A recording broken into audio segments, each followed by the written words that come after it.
Hi everyone, my name's Anne-Marie. Welcome to this Spellbinders card making project. I'm going to run through the items that we're going to use for the Spellbinders card, and everything I do use I shall put on my blog in the list. There's also extra photos on there and the extra items that I use as well, just in case I forget anything as we go through the project. Please feel free to comment on my blog, and you can comment on Facebook. I can get back to you there. If you comment on YouTube, I can't reply to you because there's a glitch on my account.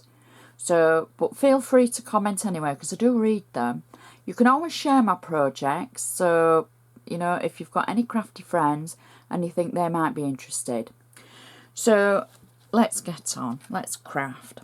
So, the first thing that I'm going to be using is the Feisty and Fabulous stamps. I really like these and we don't use them enough. These were one of the first sets of stamps that I've received from Spellbinders.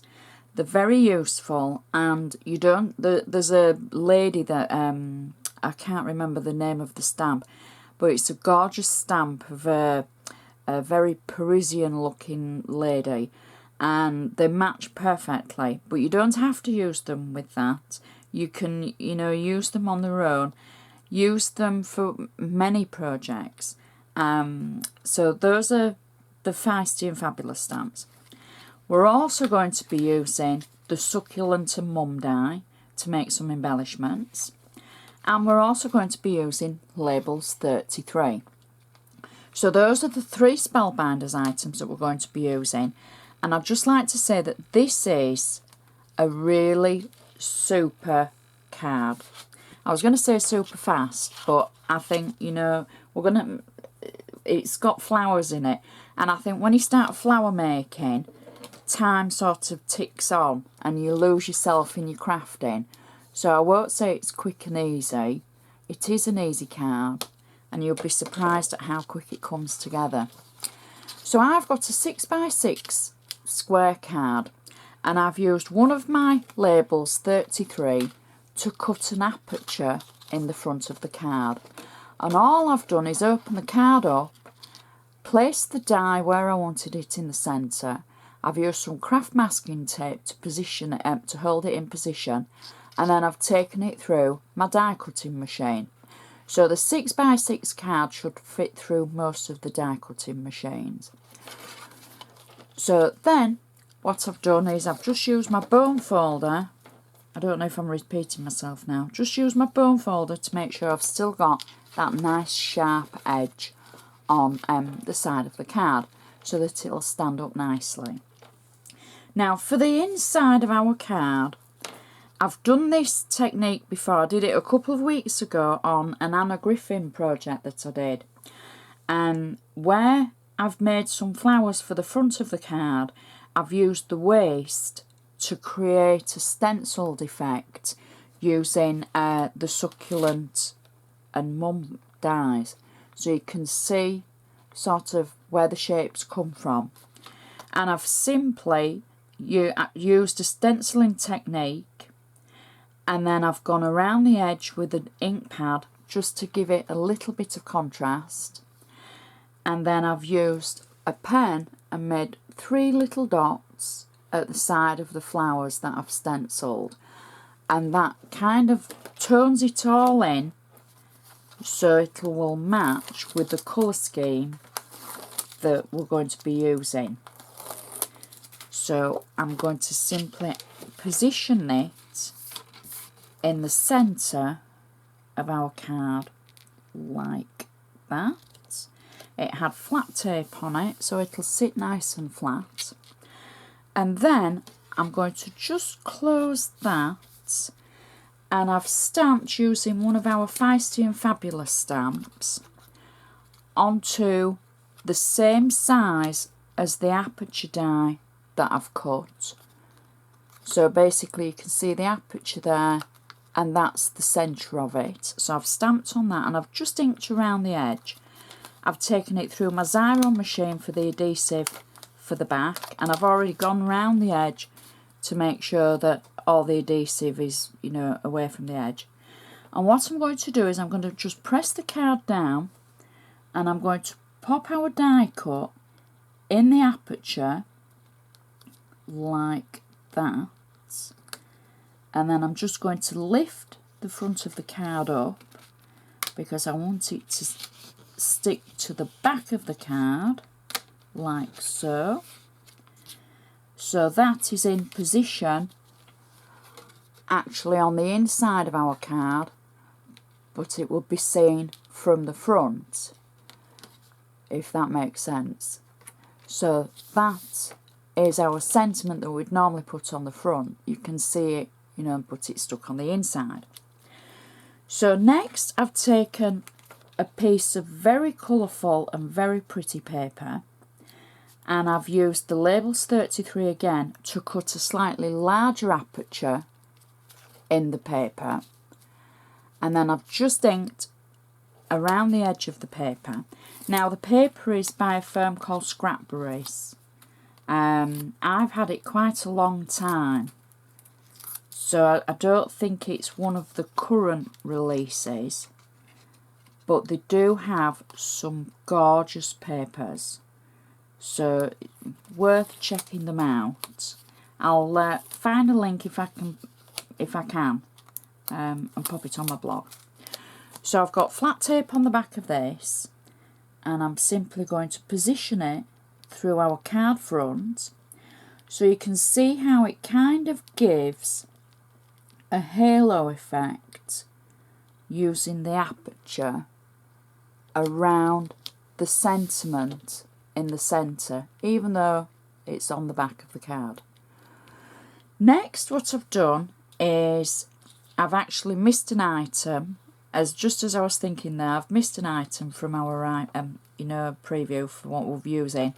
I've used the Floral Divine for the leaves, and I've cut out 5 leaves. I've stamped them. Again, it's on matching Spellbinders paper so that I'm still getting the colour tones. I've inked them around the edge, and then I've also, using the Succulent and Mums, I've created some little flowers. Now we've done the flowers before in many a video, and it's simply layering them up and adding a little punch for the centre. It was a palm punch and a pearl drop in the centre. So I've made a selection of flowers, and I shall show you the colours. Again, they were all using the Spellbinders paper, and what I've done is I've inked the back of them so that it actually gives them different colour tones. As you look at them and you think that they're all different, they're actually, it's the back of the flowers that make them look like the different colours, but it's the actual ink. So that one looks quite orangey, and it's just because as you see the tips of the petals folded up, well, I'm saying folded, bent upwards, then they make it look like different colours. Now, one thing I'm asked so many times next to about making flowers is how to arrange them, because some of you find it quite difficult to arrange flowers. You don't want them to look too much, you don't want them to look not enough, so it's just, I think, preference, your preference as to what you want to do.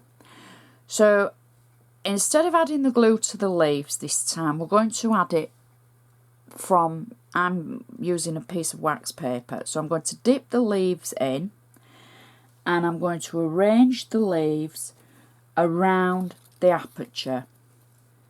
So I'm simply going to go for a balance, something like that, and then I'm also going to add leaf at the other side. I'm saying a leaf, it's, you know, a branch, and then again just towards there, I think. So we're going to get a balance. Now I've got a 5th leaf branch that I'm thinking would maybe go nicely just to the one corner, so we can add that to the bottom. Now I know that I've got 9 flowers created. So between the leaves that we've positioned on the actual card, we want to add the 9 flowers between the leaves, just covering the edge of the branch, I would say. Now, a designer tip, they always say to go in 3s, because they say 3 is a good balance. So I sometimes think if it's 3, well, it must be 5 then. So for the other side, I think we'll go with 5, and I'm just adding them over the tips of the branches, and hopefully at the end it will all look as though I've spent lots of time thinking about it, but in actual fact I haven't. I've kind of just added them to cover the branch bits and tips, and then maybe it'll just work. I think we'll add that one there, and then just for complete balance, because I've got 1 flower left, I'm just going to add that at that side there. There we go. And that, I think, is nicely balanced. It hasn't got too many flowers on, but it's got enough on for people to think, oh, that must have taken you ages. But in actual fact, apart from the time of making the flowers, which were really simple, it's taken no time at all. And it's just such a pretty card. You can see how the colour tones work now with the outside, and it all just tones in so perfectly. We could take it to the next level. We could add pearls around the edge. We could add pearl drops or solid pearls. We could add a few crystals. We could add a bow. But I think that is just so pretty, and it just screams beautiful, as in the sentiment that we've got on the card.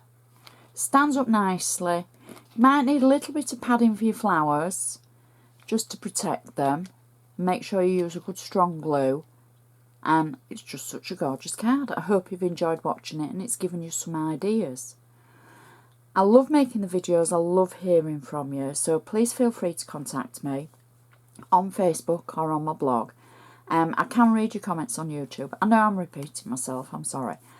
So I'd just like to say thank you so much for watching, and I shall see you next time.